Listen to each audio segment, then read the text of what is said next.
যারা প্রাইভেট কোম্পানিতে চাকরি করো কিভাবে রেজিগনেশন লেটার লিখবে তোমরা দেখে নাও।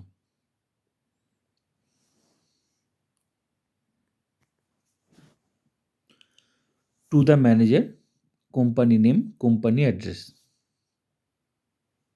ঠিক আছে। সাবজেক্ট লিখবে রেজিগনেশন লেটার, সহজভাবে একদম দেখে নাও, সিম্পল একদম। Respected sir madam, my name is, your name দিয়ে দেবে, তোমার যা নাম এখানে দিয়ে দেবে, ঠিক আছে।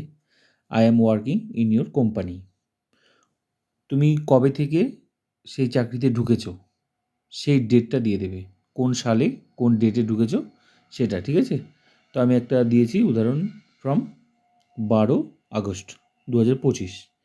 তো তুমি এরও আগে যদি তুমি সেই চাকরিতে ঢুকো তাহলে তার আগে ডেট দেবে, ডেট প্লাস হচ্ছে তোমার সালটা দিয়ে দেবে। এখন এই পর্যন্ত যদি তুমি চাকরি করছো, কবে ছাড়বে তুমি চাকরিটা সেই ডেটটা দিয়ে দেবে, ঠিক আছে।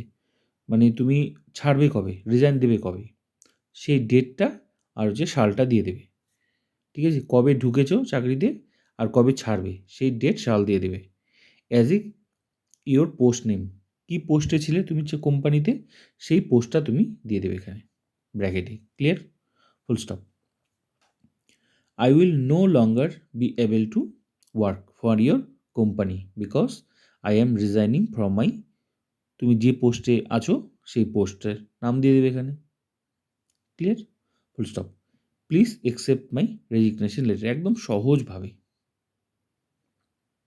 তারপর লিখবে I am truly grateful for the opportunity given to me in this company and your professional guidance and support, ব্যাস হয়ে গেল। থ্যাংকিং ইউ শেষে ডান দিকে লিখবে, ঠিক আছে, এটা মিডিলে লিখবে, ডান দিকে লিখবে ইয়োর্স ফেথফুলি, ইয়োর সিগনেচার, তোমার সিগনেচার লিখে দেবে, ইয়োর্স ফেথফুলি লিখে এখানে সিগনেচার করে দেবে। তারপর তোমার অ্যাড্রেস দিয়ে দেবে, মোবাইল নাম্বার দিয়ে দেবে, ডেট দিয়ে দিবে, ব্যাস হয়ে গেল সহজভাবে রেজিগনেশন লেটার, ঠিক আছে।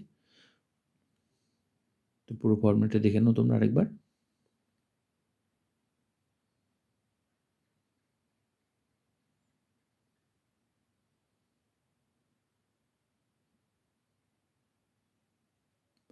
তো ভিডিওটা ভালো লাগলে like, comment, subscribe and share.